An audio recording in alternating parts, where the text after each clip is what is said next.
Pemirsa, saat ini kami sudah terhubung bersama dengan Kapolresta Cirebon, Kombes Polisi Sumarni untuk mengetahui perkembangan terkini terkait penetapan tersangka dan proses pencarian 6 korban yang saat ini masih belum ditemukan. Selamat sore, Ibu Sumarni. Selamat sore, Mbak.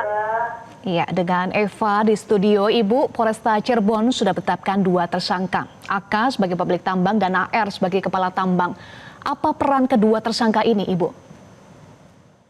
Ya, kalau AK karena dia ketua koperasinya sekaligus pemilik usaha tambang ya, yang juga memberikan perintah kepada pekerjanya, kepada kepala teknik tambangnya untuk tetap mengoperasikan kegiatan usaha pertambangan di lokasi Gunung Kuda tersebut, sehingga kita menetapkan yang bersangkutan sebagai AK. Padahal pada tanggal 19 Maret 2025 itu ada peringatan kepada pemegang IUP Koperasi Al-Azhariyah itu untuk menghentikan kegiatan usaha pertambangan dengan batas waktu yang tidak ditentukan. Karena sebelumnya di bulan Februari 2025 itu ada longsor dan kami melakukan polis line.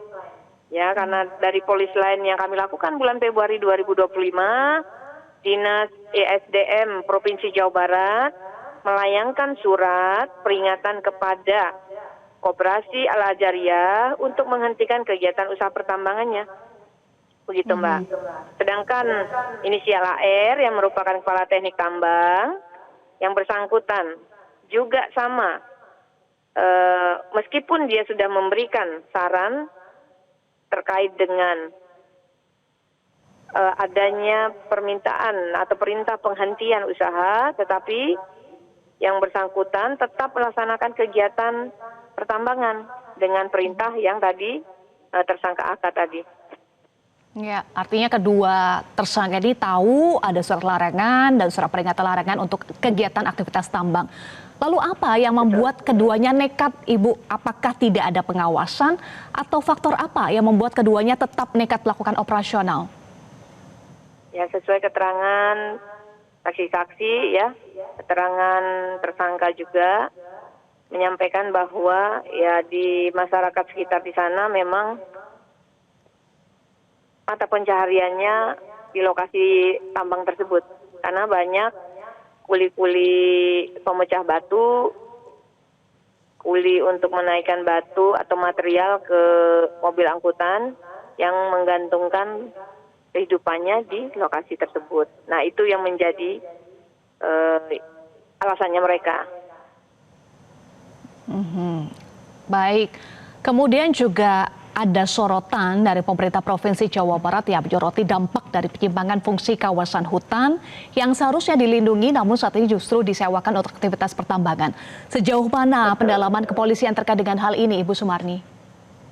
Ya, nanti pihak-pihak terkait dengan masalah ini pasti kita mintai keterangan, Mbak. Masih kita lakukan pengembangan, pendalaman, dan pengembangan ya. Oke. Baik, pendalaman dan pengembangan masih terus dilakukan. Apakah ada potensi tersangka lainnya, Ibu? Ya, kita masih melakukan pendalaman dan pengembangan. Mungkin saja, mungkin saja. Sebelumnya ada 8 saksi yang sudah diperiksa. Apakah ada tambahan saksi baru saat ini? Ya, tadi saya sudah sampaikan, kita akan melakukan pendalaman dan pengembangan, ya pasti ada tambahan saksi-saksi yang lainnya. Ada tambahan selain 8, Ibu, saat ini? Ya, berapa jumlah saksi yang sudah diperiksa? Ada beberapa korban yang mengalami luka, kita juga perlu meminta keterangan, tapi karena yang bersangkutan masih melakukan rawat jalan, kita masih berikan waktu. Kemudian dari pihak-pihak terkait lainnya, kita masih memerlukan waktu untuk melakukan surat panggilan, memberikan surat panggilannya ya. Jadi butuh waktu, Mbak.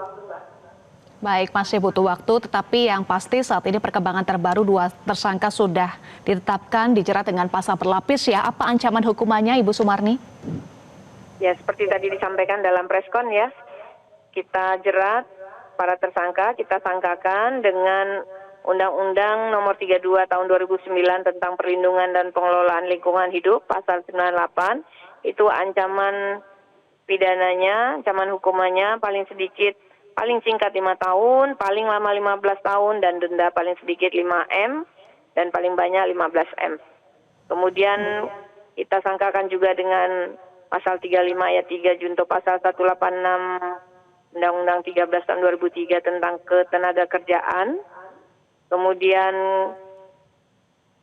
dilapis juga dengan Undang-Undang Keselamatan Kerja, itu ancaman hukumannya kurungan selama-lamanya 3 bulan, denda 100.000. Kemudian dilapis juga dengan pasal 359 KUHP, Mbak, dengan ancaman hukuman 5 tahun. Itu karena barang siapa karena kesalahannya, kalpanya menyebabkan orang lain mati. Baik, dari proses hukumnya kita bergeser ke proses pencarian ya Ibu, karena proses pencarian sempat dihentikan pada siang tadi. Apakah dilanjutkan kembali sore ini atau besok, Ibu Sumarni? Informasinya dari Aisri Pak Dandim ya, dilanjutkan besok pagi, Mbak. Kita juga akan melakukan asesmen, menunggu juga asesmen dari Inspektur Tambang ya. Jangan sampai petugas yang melakukan evakuasi menjadi korban, karena sampai dengan siang tadi masih ada longsor susulan. Baik, proses evakuasi dan pencarian akan dilanjutkan besok ya. Terima kasih Ibu Sumarni, Kapolresta Cirebon, Kombes Pol Sumarni sudah bergabung bersama kami di Metro hari ini. Jelajahi cara baru mendapatkan informasi. Download Metro TV Extend sekarang.